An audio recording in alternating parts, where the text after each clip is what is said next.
সহজ লেসনে তোমাদের সকলকে স্বাগত। আজকে আমরা পঞ্চম শ্রেণীর তৃতীয় পর্যায়ক্রমিক মূল্যায়ন 2025 সালের বাংলা বিষয়ের সম্পূর্ণ উত্তর সহ নমুনা প্রশ্নপত্র সেট 4 সম্পর্কে আলোচনা করব। তো চলো এই ভিডিওতে আমরা দেখে নিই ক্লাস 5-এর থার্ড ইউনিট টেস্ট 2025 বেঙ্গলি সাবজেক্টের এই কোশ্চেন পেপার এবং তার উত্তরগুলো। এই প্রশ্নোত্তরের পিডিএফ ফাইলগুলো আমাদের সহজ লেসন অ্যাপের মধ্যে দেওয়া আছে। অ্যাপের লিঙ্ক ডেসক্রিপশন বক্সে রয়েছে এবং পেইড কোর্সের মধ্যে পিডিএফগুলো থাকবে, সেখান থেকে তোমরা পিডিএফগুলোকে ডাউনলোড করে নিতে পারবে। ঠিক আছে, তো দেখো এই কোশ্চেন পেপারের 1 নম্বর থেকে বলা হচ্ছে সঠিক উত্তরটি নির্বাচন করে লেখো। এখানে 11টি প্রশ্নের উত্তর লিখতে হবে, প্রতিটা প্রশ্নের মানে 1 নম্বর করে। প্রথমে রয়েছে 1 নম্বর থেকে, সূর্য সেন ছিলেন বাংলার শিক্ষক, অঙ্কের শিক্ষক, ইতিহাসের শিক্ষক, ভূগোলের শিক্ষক। তো সূর্য সেন ছিলেন অঙ্কের শিক্ষক।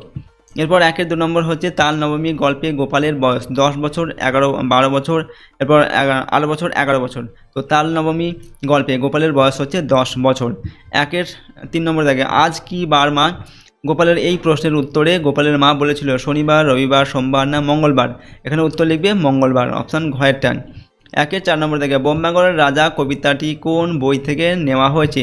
আবল তবল, এরপর হচ্ছে পাগলা দাশু, খাই খাই, হজ বরল। তো আবল তবল এখান থেকে নেওয়া হয়েছে, বোম্বাগড়ের রাজা এই কবিতাটি।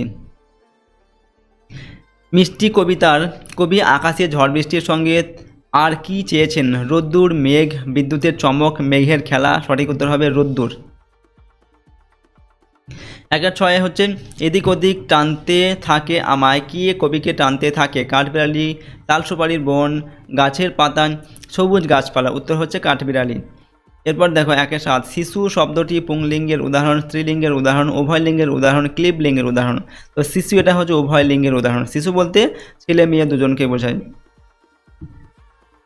এরপর সর্বাণী শব্দটিকে লিঙ্গ পরিবর্তন করলে হয় সর্ব, সর্বা, সর্বান, সর্বাণু। উত্তর লিখবে সর্ব। ঠিক আছে, পরের প্রশ্ন, বিদ্যান শব্দটিকে লিঙ্গ পরিবর্তন করলে হয় বিদ্যানী, এরপর বিদ্যানী, বিদুষী, বিদুষী। সঠিক উত্তর হবে বিদুষী, বয়ের রসিকা, দয়ের রস্যু, মূর্ধন্য সহায় রেখে বিদুষী।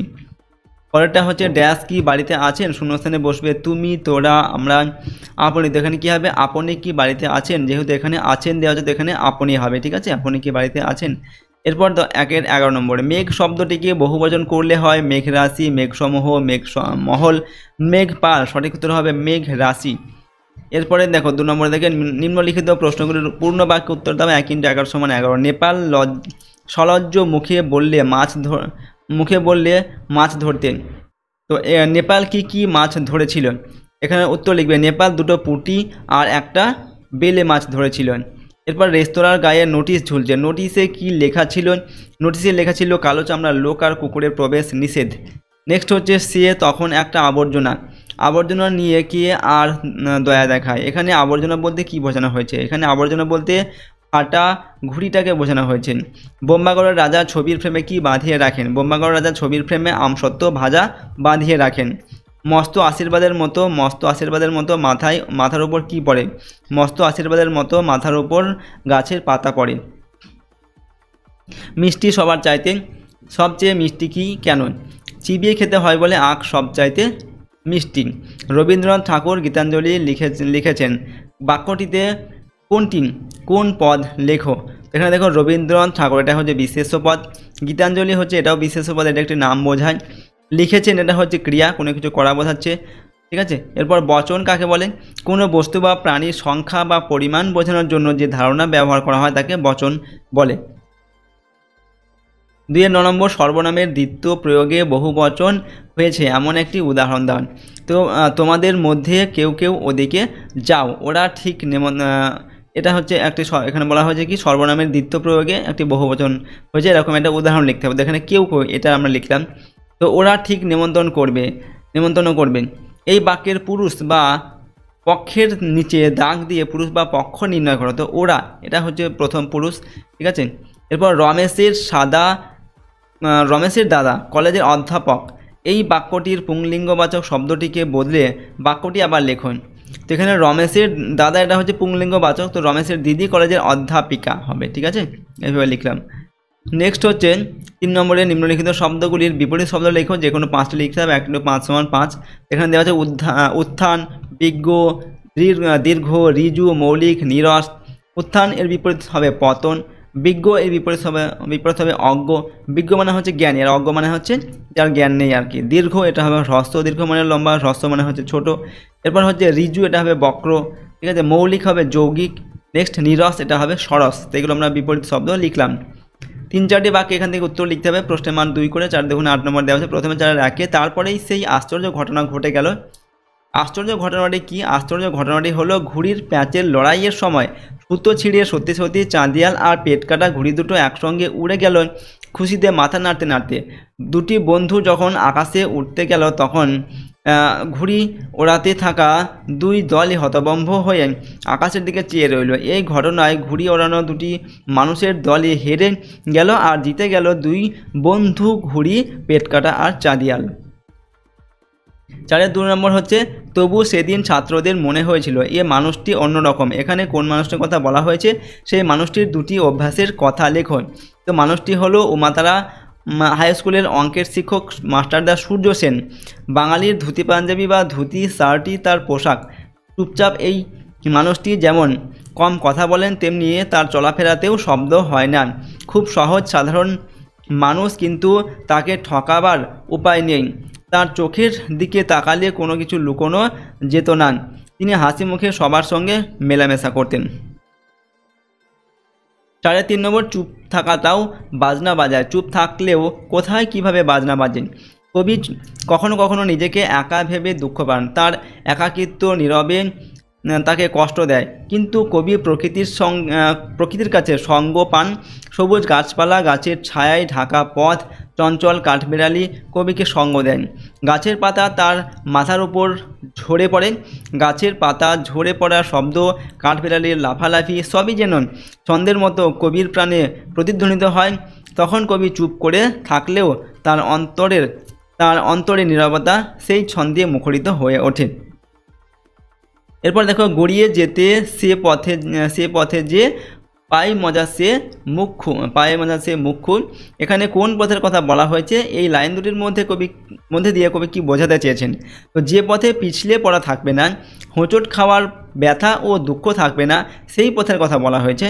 কবির মধ্যে যে পথে পিছলে পড়া থাকবে না, হোঁচট খাওয়ার ব্যথা ও দুঃখ থাকবে না, সেই পথই থাকবে সেই পথই ভালো, ঠিক আছে।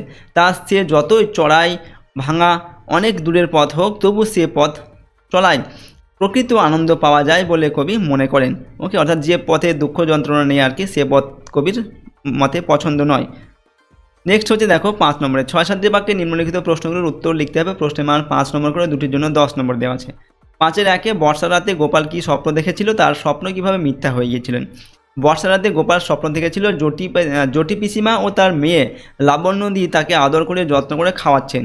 খেজুর গুড়ের পায়েস, তিলপিটুলি, এরপর হচ্ছে কাঁকড়ের ডালনা, মুগ ডাল, এই সমস্ত ভালো ভালো খাবার সে খাচ্ছেন। কিন্তু তার স্বপ্নই থেকে গেল। জটি পিসিমা গোপালকে নিমন্ত্রণ করলো না। এইভাবে গোপালের দেখা স্বপ্ন মিথ্যা হয়ে গেল।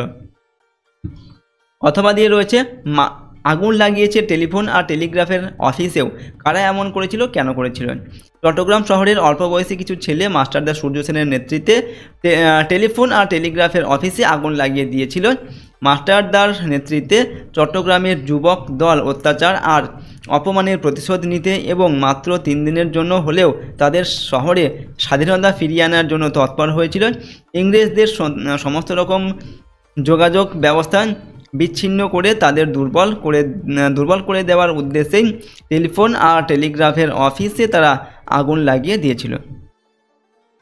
5-এর 2 নম্বর বোম্বাগড়ের রাজা কবিতায় বোম্বাগড়ের যে নিয়ম কানুন প্রচলিত আছে তার মধ্যে 5টা নিয়মের কথা লিখুন।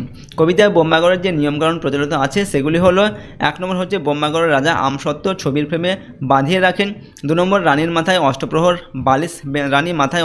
বালিশ বেঁধে রাখেন। রানীর দাদা পাউরুটিতে পেরেক ঠোকেন। সেখানকার লোকে সর্দি হলে ডিগবাজি খায়। সে রাজ্যে জ্যোৎস্না রাতে সবাই চোখে আলতা মাখায়, ঠিক আছে, আলতা মাখে। অথবা দিয়ে রয়েছে একলা কবিতায় কবির মনে কখন আর কোনো দুঃখই থাকে না। কবির মাঝে মাঝে কবির মাঝে মাঝে নিজেকে একা মনে হয়, তখন তার মনে খুব কষ্ট হয়, কিন্তু চারপাশে তাকিয়ে তিনি দেখেন তিনি আসলে একা নন। তার চারপাশে গাছে ঢাকা পথ, কাঠবিড়ালি এইসবই সঙ্গী হয়ে রয়েছেন। পথ দিয়ে যাওয়ার সময় আসলে প্রকৃতির আশীর্বাদের মতো গাছের পাতা কবির মাথায় ঝরে পড়ে সমস্ত। তখন সেই স্পর্শে আর প্রকৃতির সঙ্গ পেয়ে কবির একাকিত্ব নিমেষে উধাও হয়ে যায়। মন ভরে ওঠে খুশিতে, তার মনে আর কোনো দুঃখ থাকে না। 6 নম্বরে জগদীশচন্দ্র বসু অথবা বিদ্যালয় জীবনে খেলাধুলার ভূমিকা। যে কোনো একটি বিষয়ে 15টি বাক্যে অনুচ্ছেদ রচনা লিখতে হবে। জগদীশচন্দ্র বসু অথবা বিদ্যালয় জীবনে খেলাধুলার ভূমিকা, যে কোনো একটি বিষয়ে একটি রচনা লিখতে হবে। তো জগদীশচন্দ্র বসুর সম্পর্কে আমরা লিখছি দেখো। 30 নভেম্বর 1858 সালে বর্তমানে বাংলাদেশের অন্তর্গত ময়মনসিংহ গ্রামে জগদীশচন্দ্র বসু জন্মগ্রহণ করেন। তার বাবার নাম ভগবান চন্দ্র বসু এবং মাতার নাম ছিল বামা সুন্দরী দেবী। জগদীশচন্দ্র বসুকে ময়মনসিংহ জেলা স্কুলে ভর্তি করিয়ে দেন। 1884 খ্রিস্টাব্দে তিনি লন্ডন বিশ্ববিদ্যালয় থেকে বিএসসি পাঠ সম্পন্ন করে দেশে ফিরে আসেন। লন্ডন থেকে দেশে আসার সময় 1885 খ্রিস্টাব্দে জর্জ রবিনসন এর অনুরোধে প্রেসিডেন্সি কলেজে পদার্থবিদ্যার অধ্যাপক হিসাবে নিযুক্ত হন। 1887 সালে 29 বছর বয়সে জগদীশচন্দ্র বসু অবলা বসুর সঙ্গে বিবাহ বন্ধনে আবদ্ধ হন। 1896 সালের মে মাসে তাকে লন্ডন বিশ্ববিদ্যালয় ডিএসসি ডিগ্রি প্রদান করে। বিশ্ববিখ্যাত বিজ্ঞানী আচার্য জগদীশচন্দ্র বসু 23 নভেম্বর 1937 সালে 78 বছর বয়সে ভারতের ঝাড়খণ্ড রাজ্যের গিরিডিতে মৃত্যুবরণ করেন। তো এরকমভাবে আমরা এই রচনাটিকে লিখলাম। এরপর বিদ্যালয় জীবনে খেলাধুলার ভূমিকা, এটা আমরা লিখছি, তোমরা যে কোনো একটি লিখবে। ছাত্র জীবন হলো বিদ্যালয় জীবনের ভিত্তি। ছাত্র জীবন শরীর গঠনের সেরা সময়, এই কারণে অন্যান্য দেশের মতো আমাদের দেশের পাঠ্যক্রমে গৃহীত হয়েছে শরীরচর্চা ও খেলাধুলার বিষয়টি। ড্রিল, ফুটবল, ক্রিকেট, হাডুডু, যোগব্যায়াম প্রভৃতির মাধ্যমে ছাত্রাবস্থা থেকেই স্বাস্থ্য রক্ষার দিকে উৎসাহিত করে তোলা হয়। শরীরচর্চা ও খেলাধুলা কেবল স্বাস্থ্য গঠন করে না, চারিত্রিক গঠনও সুদৃঢ় করে। খেলোয়াড় সুলভ উদারতা, সুস্থ প্রতিযোগিতা, পারস্পরিক সহযোগিতার অভ্যাস তৈরি করে খেলাধুলাকে বাদ দিয়ে সুস্বাস্থ্য ও চরিত্র গঠন অসম্ভব। খেলার মধ্য দিয়ে ছাত্রছাত্রীদের শারীরিক ও মানসিক স্ফূর্তি হয়। এরপর খেলাধুলা পড়াশোনাতে মন বসানোয় সহায়ক হয়ে ওঠে।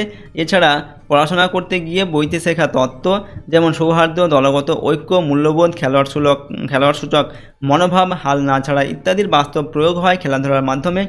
বিদ্যালয় স্তরে খেলাধুলার গুরুত্ব বৃদ্ধি করা প্রয়োজন। বিভিন্ন সচেতনতামূলক প্রকল্পের মাধ্যমে অভিভাবকদের ছাত্রজীবনে খেলাধুলার গুরুত্ব বোঝাতে হবে। সরকারি ও বেসরকারি উদ্যোগে বিদ্যালয় স্তর থেকে খেলাধুলায় পারদর্শী ছাত্র বা ছাত্রীকে সন্ধান করে তাকে পুরস্কার দেওয়ার ব্যবস্থা করতে হবে। তবেই ভারতবর্ষের ভবিষ্যৎ প্রজন্ম সুঠাম স্বাস্থ্য ও নিরোগ জীবনের অধিকারী হতে পারবে। তো এরকম করে আমরা এই রচনাটি লিখলাম। দেখো আজকের ভিডিওতে আমরা তোমাদের ক্লাস 5-এর 3rd ইউনিট টেস্ট 2025 বা ফাইনাল এক্সাম বা অ্যানুয়াল তোমাদের এক্সাম যেটা হবে, ঠিক আছে, 2025 সালের, সেই বিষয়ের বাংলা বিষয়ের একটি মডেল কোশ্চেন পেপারের সম্পূর্ণ উত্তর নিয়ে আলোচনা করলাম। এটা 4 নম্বর সেট আমরা দিলাম, 5 নম্বর সেট এরপরে দেবো। তো 5 নম্বর সেট অর্থাৎ প্রতিটা সেট কিন্তু তোমরা ভালোভাবে কিন্তু প্র্যাকটিস করে নেবে, মুখস্থ করবে, তাহলে তোমরা এর মধ্যে থেকে পরীক্ষা প্রশ্ন দেখবে কমন পাবে। এবং এর প্রশ্নোত্তরের পিডিএফগুলো পেতে চাইলে সহজ লেসন অ্যাপটিকে ইনস্টল করবে। অ্যাপের লিঙ্ক ডেসক্রিপশন বক্সে দেওয়া আছে এবং পেইড কোর্সের মধ্যে এর পিডিএফগুলো দেওয়া থাকবে, সেখানে তোমরা এর পিডিএফগুলোকে সেখান থেকে ডাউনলোড করে নিতে পারবে। এবং এই চ্যানেলে যদি তোমরা নতুন হয়ে থাকো চ্যানেলটিকে প্লিজ সাবস্ক্রাইব করবে, ঠিক আছে, এবং ভিডিওটিতে লাইক করবে, ভিডিওটিতে আমার বন্ধু বান্ধবের সঙ্গে শেয়ার করবে। তো চলো আজকের এই ভিডিওটিকে আমরা এখানেই শেষ করছি। সম্পূর্ণ ভিডিওটি দেখার জন্য অসংখ্য ধন্যবাদ।